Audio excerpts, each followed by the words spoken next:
Oh, what a day. Hi, everyone.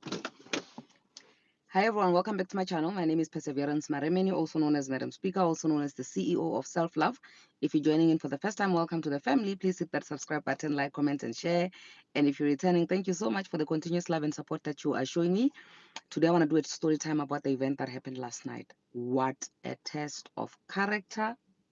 What a spiritual warfare. What a practice what you payment of vision experience. You because I want it to be like, like an open and honest statement about what actually went down in Polokwane. In as much as I know that the end results, the audios and the videos that are going to be shown, especially on my channel, it's going to be, beautiful things only, because obviously we don't talk about the preparation part. We only show the end results and everything that went smoothly during, the program. So I honestly feel like this is a thing that I need to do, and I'm going to do this live across all platforms.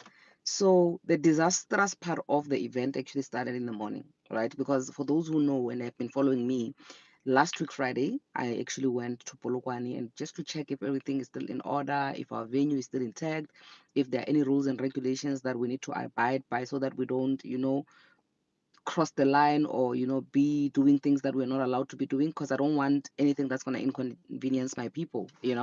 So I went there on Friday, everything was fine. We are booked for the following week, Friday.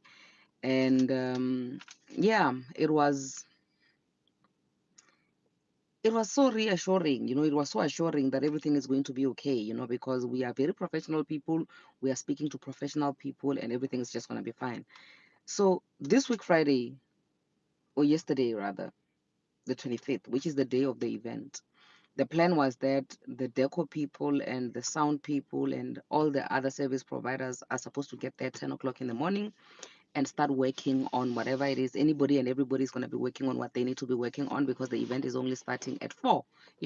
So those want to do sound check, those want to do this, the deco, they should just be preparing their things, because by 4 o'clock, when people have to now start doing the red carpet walk thing, things should be in order. I'm an orderly person. I like order and I respect people and I respect their monies and I respect people who actually step out of their houses to actually come and do this thing and attend these events. Even though I always say, oh, it's not a perseverance thing, it's a God thing. But the fact that people left their houses to come and attend to this thing, even though they know it's going to benefit them, I don't take that for granted. I respect people. I respect their money, because I also want to be respected, and I want my money to be respected because I work very hard for my money. So when we get there in the morning, 10 o'clock, when people are supposed to start setting up, the sound is on the floor, they need to put it in. Hey, the shock of my life. There are Wutle people who have just started their program at 10 o'clock. Their program started at 9, but they were late. The hall is full of people. There is sound. Like when we go to the parking, we see there's a lot of Wutle cars parked. I'm like, hey, what's happening here? Wutle. Yo, yeah, people really love this brand. We get in there only to find out the Wutle people have occupied our venue. And why have the Wutle people occupied our venue? Because one person, like literally, it took one person, one decision to almost destroy what was supposed to have done or what was supposed to have happened yesterday. Because that one best decision, it took one bad, greedy decision. Because when we went there on Friday, the Wutle people already knew, because we spoke to the boss after, like we spoke to the boss yesterday, just to try and see how can we help one another there.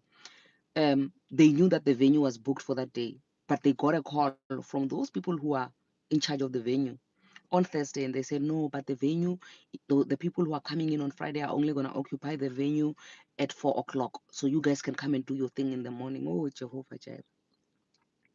Jehovah Jireh. We booked the whole day. You tell people they can come and do their thing in the morning. So they come in the morning, they set up their thing, they start their program, they're busy. Yeah, win a free G. Yeah, win. They're doing their thing, you know. Whew, we get there, it's maroon everywhere, it's wuhle everywhere. The place where we're supposed to be setting up our deco, like the red carpet, it's occupied. Everywhere it's occupied. We find this lady who is responsible for the mess. Like in the beginning, she really wanted to make it seem as if it was my fault. So now the people that I was with Shivu, I was with my PR, they were not having it. You know, I'm a very patient person. I know it's unbelievable because when you see me on social media, you think, oh, this one is gonna tell you where to get off very, very fast. But I'm a very patient person with people. It takes a lot for me to actually be angry, you know? And I think the only time that I get angry is when I see that you're actually taking advantage of me.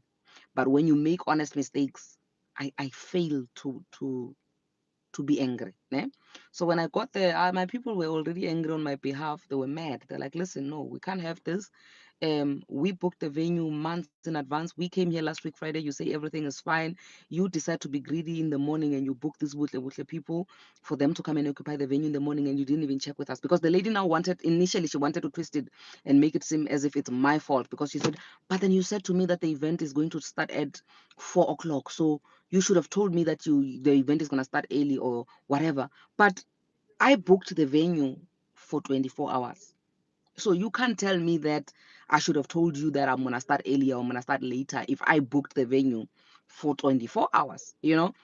So that is actually what was making the people that I was with angry, you know, to say, listen, don't come here with your nonsense and try and make it to be as if it's our fault, because we have events here all the time. And you know that when we have events here, we come at 4 o'clock in the morning to set up and do our sound checks for things that are going to be happening in the evening. So what do you think this is? What is so different now? Because we are having a red carpet event, an event that has got a live band. People need to come and check their sounds and everything beforehand. In fact, 10 o'clock it's late actually. We should have been here earlier than that. So for you to come now and say we should have told you that we'll occupy the venue from the morning, that's not you taking accountability. Now, when this lady says, "Oh, you know what? I think push is going to come to shove now, and people are going to have to, you know, do things that they will regret," then she started coming down now, humbling herself, because my people were already ready to go in there and just set up their things while Butle Butle People's program is running, because we are running out of time. Time is not on our side. Yo, I had to be very understanding in a sense. The lady was already looking, you know what, like you literally, I'm the one who has a problem now. I can see that I'm already, it's a problem for me. My brand is about to be damaged. It's gonna take a dent. But I'm already feeling sorry for this person because, oh, I'm sorry, oh, whatever, whatever. You know, she was so humble because she could see, oh, the damage that she's actually doing. It's quite big, because the service providers, if they've been booked for a certain time, they need to be there on that time and do what they have to do and leave. And if an event is supposed to be 6 hours and it's starting 4 hours late, that means they only have 2 hours to actually do what? Do the job. And with 2 hours, what can you possibly do? Meaning that if they have to stay longer than 2 hours, the extra time, who must pay them for that? Oh, guys, it was such a hectic, hectic thing. Oh, Jehovah. Um, the people then said, oh, they will be done by 2 o'clock, as the program says they should be done by 2 o'clock. That lady promised us that she will push them so that they will be done at 2 o'clock. Come 2 o'clock, they're still busy handing each other out gifts. There's a lady sitting by the door there, giving us a stinking attitude. Oh, Jehovah. You know, I was initially, like, from the morning, I was okay. I was patient until now the agreed time. Because with me, the thing that actually makes me angry is, if you commit on something, do it. If you're not going to do it, don't commit on it. So if you committed that by 2 o'clock you'll be done, but by 2 o'clock you are still there, then that means you are taking advantage of my kindness. And I don't like people who take advantage of my kindness. So after all of that, whew, um, I think around 3:30, those people are now moving out of the venue. And now the space where we are supposed to be setting up for our red carpet, they are eating. Oh, Jehovah. They're opening their warmers, their what. Like, literally, it smells like a Sunday course. That area where we need to set up our thing, it is smelling like a Sunday course. There are takeaways everywhere. And like, listen, we are doing a red carpet event. The people who were exiting here, they were wearing their t-shirts, you know, like, it's two different things. And I'm not even saying that in a bad way to say there's anything wrong with them having to do the event in that way, but what I'm trying to say is that even the setup of the food and everything, it's not as, glamorous as the way that we were going to be doing our thing. So takeaways everywhere on the floor. Like, literally, the first people who walk into the venue to actually walk on the red carpet, ne, they were met with takeaways, thinking takeaways, because now I get they've been closed for some time and open, and people have been eating, and now there's the chakalakas there and the whatever's they are now thinking. People were met with smell of food everywhere. The red carpet is still rolled up. My team, but they're busy blowing up the balloons because they didn't have the space to do that before, during the time that we're supposed to be doing all of that. Whew. Imagine you're going to an event, red carpet. You get there with your beautiful dress and your high heels, and you are ready to wear them for 6 hours, only to be met with a mop, only to be met with a wet floor, only to be met with takeaways all over the place. The place must be cleaned up for you to come and now occupy it. Oh, Shem, it was bad. It was bad. And for me, like, it was such a test of character and alignment, because now that means that my team has to fight. They have to clash now, because the sound people are checking their sound. Like, guys, imagine this disaster. The sound people are checking their sound at 4 o'clock when people are now walking in. How are you supposed to test your sound and do your sound check effectively with an audience?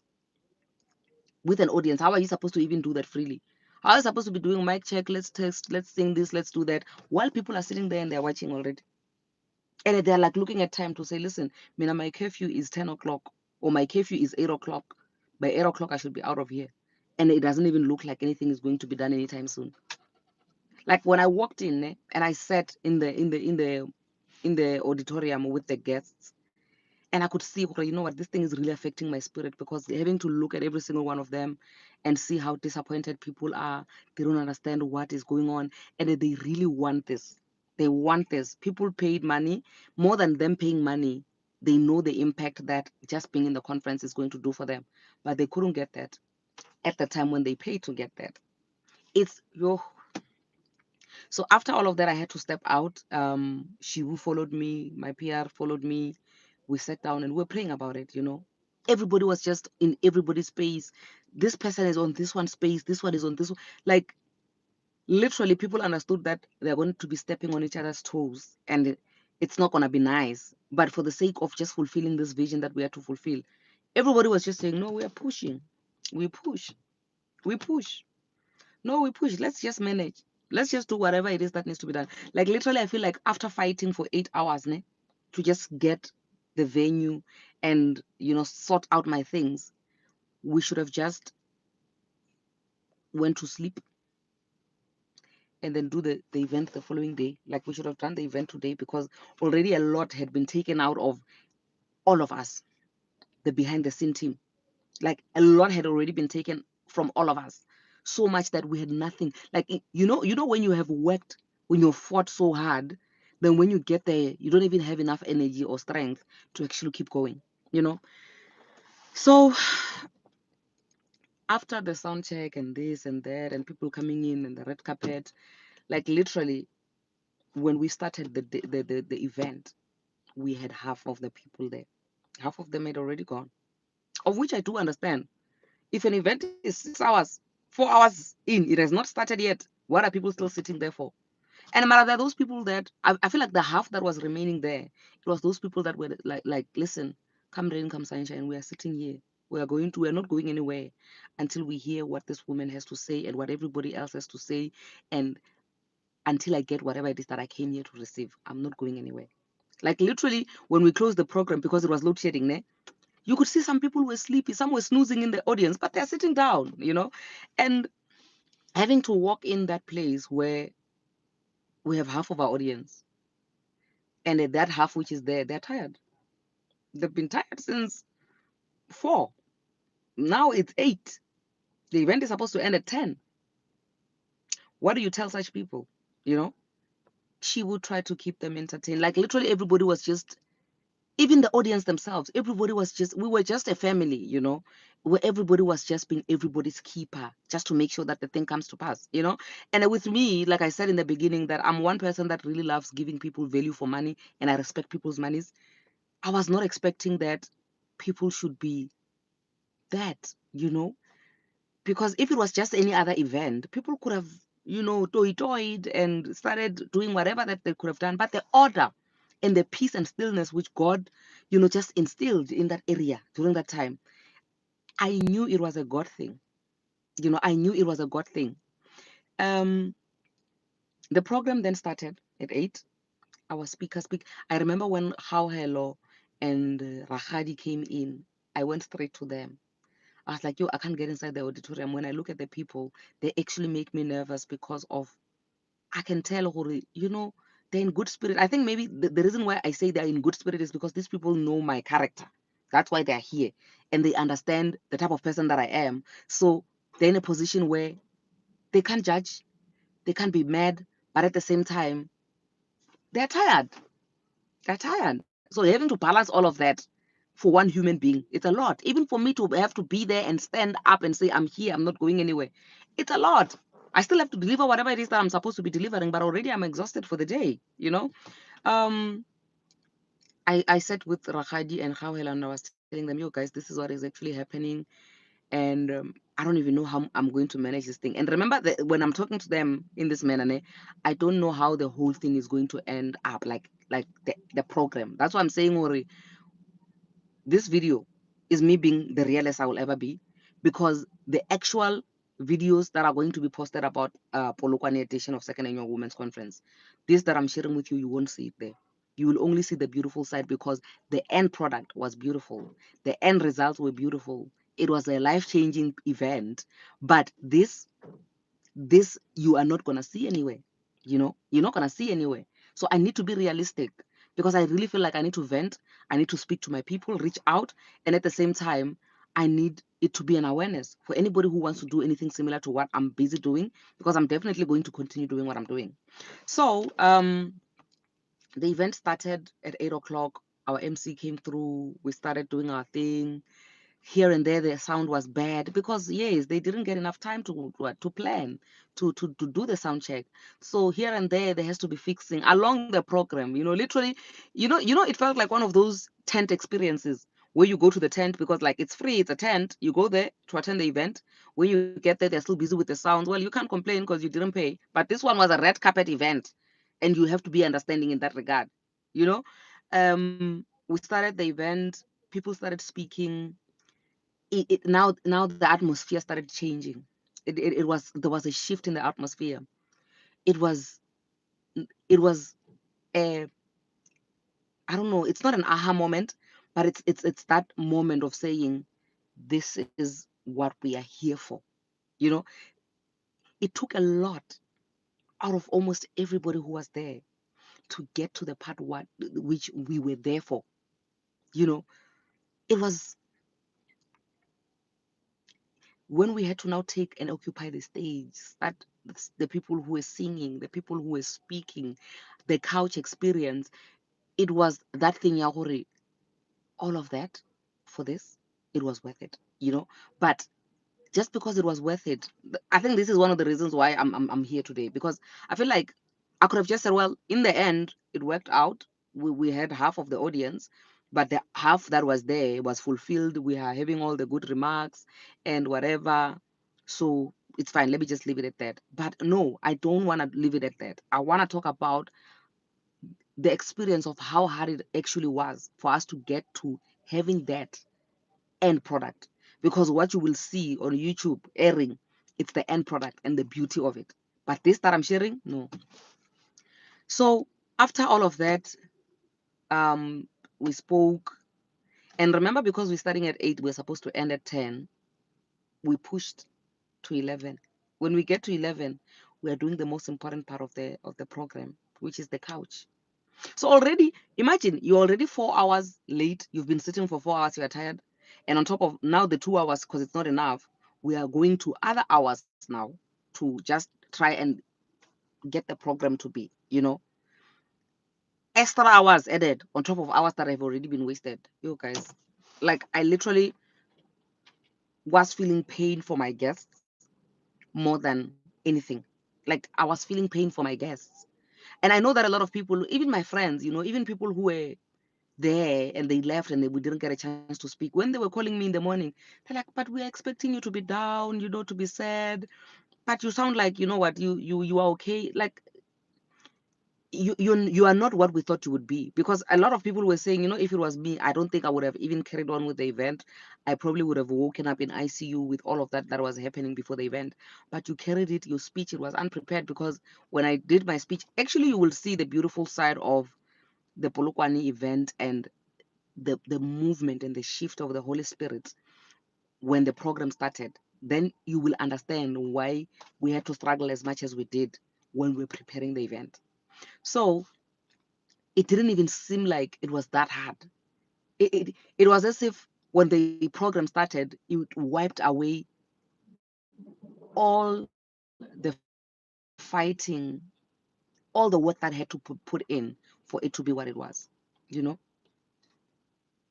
Yeah, I think you will just have to go, because I see Growth with Pablo saying I came late. What caused the delay? You'll have to just watch the whole thing after the live has come to an end, because I started like proper. So yeah, it's cool. Anyway, so at the end of it all, we are now 10 o'clock, 11 o'clock. When we sit on the couch, electricity goes poof. It's load shedding. But according to our program, we were safe, because if we had started on time, by 10 o'clock, we'd be done. Maybe 11 o'clock, we're wrapping up. When load shedding hits, we are done. But now, when load shedding hits, we are still sitting down. We are still doing our couch experience. But it didn't stop the couch experience. It didn't stop um, people speaking, questions being asked, hearts being healed, the tears, the comfort, everything that you usually get when you come to the conferences. That moment where you have like lifted your weight, and you feel relieved. It didn't take any of that away from people. People were literally still asking questions in the dark. People were, having comments and encouraging one another and sharing in the dark. We had lighting here and there because our media team was trying. They tried. But yeah, at the end of the day, the event was successful, depending on what success is for you. you know because for me, the end product was worth the wait, and it was worth the holding on to and forcing it to actually happen. Because when I saw what the movement that was happening there, I was thinking to myself, had we packed and left, had I been one of those people who are saying, hey, now I would have fainted, I would have run away, then that means I would have deprived myself of the experience that I had at the conference. So it was worth it, but it doesn't make it okay. Because I'm one person that I don't want to take advantage of people. I respect people's money. I'm going to keep emphasizing on this one. So I had to reach out to the people who stayed, for the people who actually remained. Thank you so much. In as much as I know that majority of you were not doing it for me per se, like doing me a favor, you were doing it because you knew what you were there for and what you needed for to happen in your life because of you being in the conference. But I appreciate you being there. I could see when we started speaking, the tears, like you could see where people are literally just offloading, sitting and absorbing what is being said on the stage. But just because you benefited to a certain degree, what you came to benefit, it doesn't mean that I should just dismiss the fact that you literally had to stay there through it all, even when you didn't have to. And for the people that left earlier, I do understand that other people have curfews. And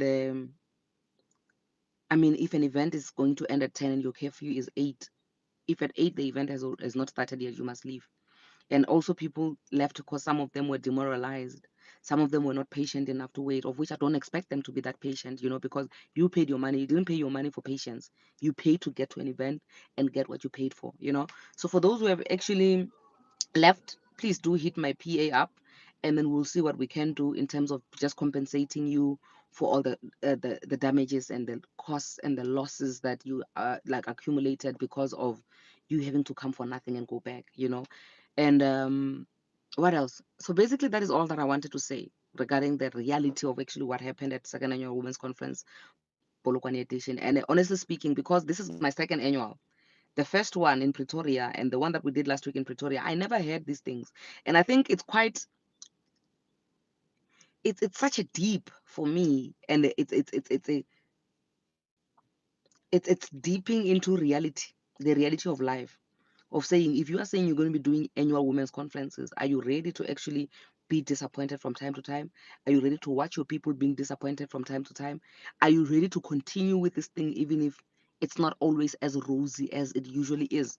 Because Pretoria was smooth. Pretoria is always smooth. But Polokwane, and I did say even in closing that I'm definitely coming to Polokwane. You know, I'm definitely coming to Polokwane for second annual women's conference. I don't see the red mark, Mama. I'm coming to Polokwane again for third annual. I'm gonna come to Polokwane again for all the other times, for as long as the Holy Spirit allows me to come there, I'm gonna come, And I still feel like there's a lot of work that still needs to be done for Polokwane. You know what I'm saying? So I really want to thank everybody, those that made it and those that couldn't make it. So yeah, basically that is all. And I know that, like you are saying, when I growth with Baba Logore, it it it is strength. Like when you're saying you love my strength, thank you so much for that. But I did speak about it at the conference to say sometimes it's a test of that so-called strength which you have. I gave an example with saying at our workplace we do something called load test, where we test equipment to see can they if we say this thing is going to be able to carry a load of 10 tons. You get what I'm saying? If this is going to be able to carry a load of 10 tons, we need to do a load test. Put 10 tons on it and check, or is this going to be able to carry the 10 tons? And if it carries the 10 tons, then we say it has been approved and it is safe to use. But if it breaks, then that means that we just said it's a 10-ton carrying equipment, but it can't carry 10 tons. So that strength that I feel like you're talking about now, I literally felt like it was a load test experience of my life that I had last night.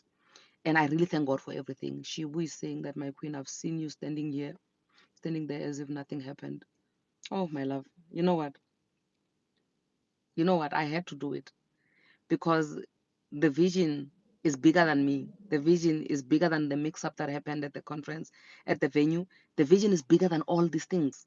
So if I were to allow all these things that are happening to overshadow the vision, then that means it's not big enough. Raising Stars says that, I'm sorry you had to go through that. We were very happy in Pretoria.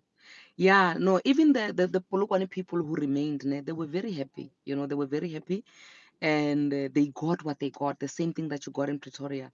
It's just that, me, because I wear my heart on my sleeves, I had to come and be open and honest about how tough it was for us to actually pull off Polokwane. And for me, it feels like, um, really it's a spiritual warfare.